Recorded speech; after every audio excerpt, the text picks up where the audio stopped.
Hello everyone, welcome back to my channel. పండగ రోజు మనం ఎన్ని రకాల వంటలు చేసుకున్నా కూడా ఏదైనా స్పెషల్ ఐటెం లేకపోతే ఆ రోజు పండగని మనం పూర్తిగా ఎంజాయ్ చేయలేం. అలాంటి రెసిపీనే ఈరోజు నేను చూపించబోయే ఈ సున్నుండలు. ఈ సున్నుండలు కేవలం పండగ రోజు మాత్రమే కాదండి, ఏ రోజైనా చేసుకోవచ్చు. అంత ఈజీగా అండ్ అంత సింపుల్ అని మాత్రం చెప్పను. కొంచెం మనం కష్టపడాలి. సో కొంచెం మనం కష్టపడితే ఎంతో రుచికరమైన స్వీట్ మనం రెడీ చేసుకోవచ్చు. అండ్ ఇది ఎంతో ప్రోటీన్ అండ్ హెల్దీ కూడా.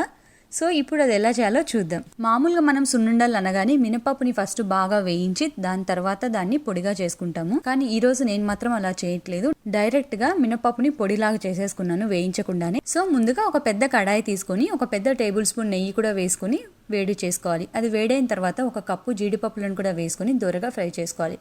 ఇవి ఫ్రై అయిన తర్వాత కొద్దిగా ఎండు ద్రాక్షను కూడా వేసుకుని అవి కూడా బాగా ఫ్రై చేసుకోవాలి. ఇవన్నీ ఫ్రై అయిన తర్వాత తీసి ఒక కప్పులో పక్కన పెట్టుకోవాలి. ఇక్కడ నేను 3 కప్పులు మినపప్పు పౌడర్ని వాడుతున్నాను కాబట్టి 1 కప్పు జీడిపప్పుని వాడుతున్నానండి.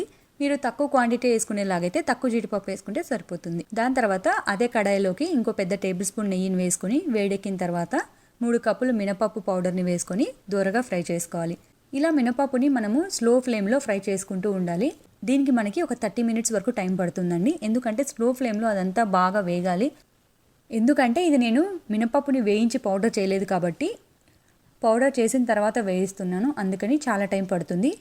సో ఇలా అంతా నెయ్యిలో బాగా వేగేలాగా వేపుకోవాలి.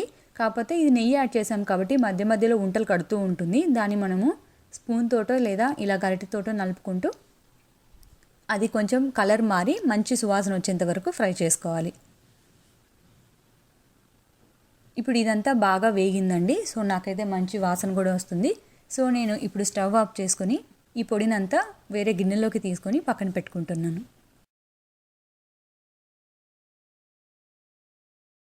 ఇప్పుడు ఇంకొక బౌల్లోకి 3 కప్పుల కంటే కాస్త తక్కువ బెల్లంని వేసుకుంటున్నాను.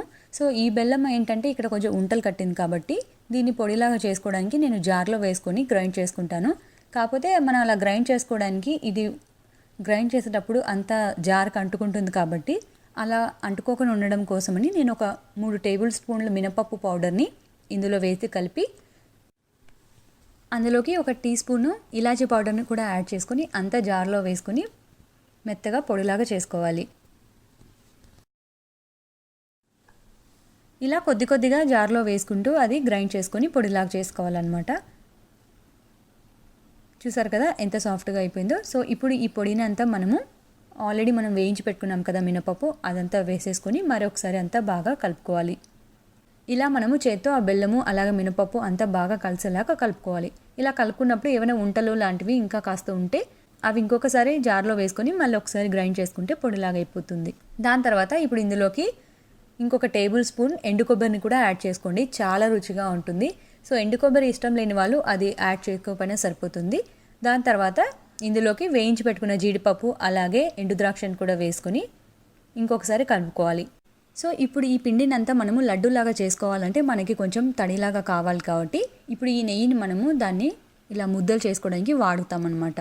సో ఇక్కడ నెయ్యి ఎంత యాడ్ చేయాలి అన్న క్వశ్చన్ వస్తే సో నెయ్యి ఎంత అనే లిమిట్ అయితే ఉండదండి. ఎందుకంటే మనం పిండి ఇలా ముద్ద చేసేదాన్ని బట్టి మనకి ఎంత నెయ్యి అవసరమా అన్నది వేసుకుంటూ ఉండాలి. కొన్నిసార్లు మనకి తక్కువ నెయ్యి అయినా సరిపోతుంది, కొన్నిసార్లు ఎక్కువ నెయ్యి వాడాల్సి వస్తుంది. నాకు ఇక్కడ ఒక 1/3 కప్పు నెయ్యి సరిపోయిందండి. సో అలా నెయ్యిని మనము కొద్దిగా తీసుకొని దాన్ని కాస్త వేడి చేసి గోరువెచ్చగా ఉన్న నెయ్యిని వేసుకొని మనకి ఎంత సైజు లడ్డు కావాలి అంటే అంత పిండిని చేతిలోకి తీసుకొని మనం ఇలా దాన్ని ఒత్తుతూ గట్టిగా రౌండ్గా లడ్డూలాగా చేసుకోవాలి. సో ఇంత ప్రాసెస్ చేయాలంటే మనం ఎప్పుడన్నా సడన్గా చేసుకోవాలంటే టైం ఎక్కువ పడుతుంది కాబట్టి మనం ఇలా పిండిని ఫ్రై చేసుకొని బెల్లంతో కలిపి పెట్టుకుంటే మాత్రం రెడీగా మనం ఎప్పుడు కావాలంటే అప్పుడు నెయ్యిని యాడ్ చేసుకొని లడ్డూలు చేసుకోవచ్చు. సో ఇలా మనం చేసి పెట్టుకున్న పిండిని ఫ్రిడ్జ్లో పెట్టుకుంటే ఎన్ని రోజులైనా కానీ ఆల్మోస్ట్ 1 మంత్ వరకు అది ఫ్రెష్గానే ఉంటుంది. సో అలా మనం చేసుకొని ఎప్పుడైనా లడ్డూలు చేసుకోవచ్చు.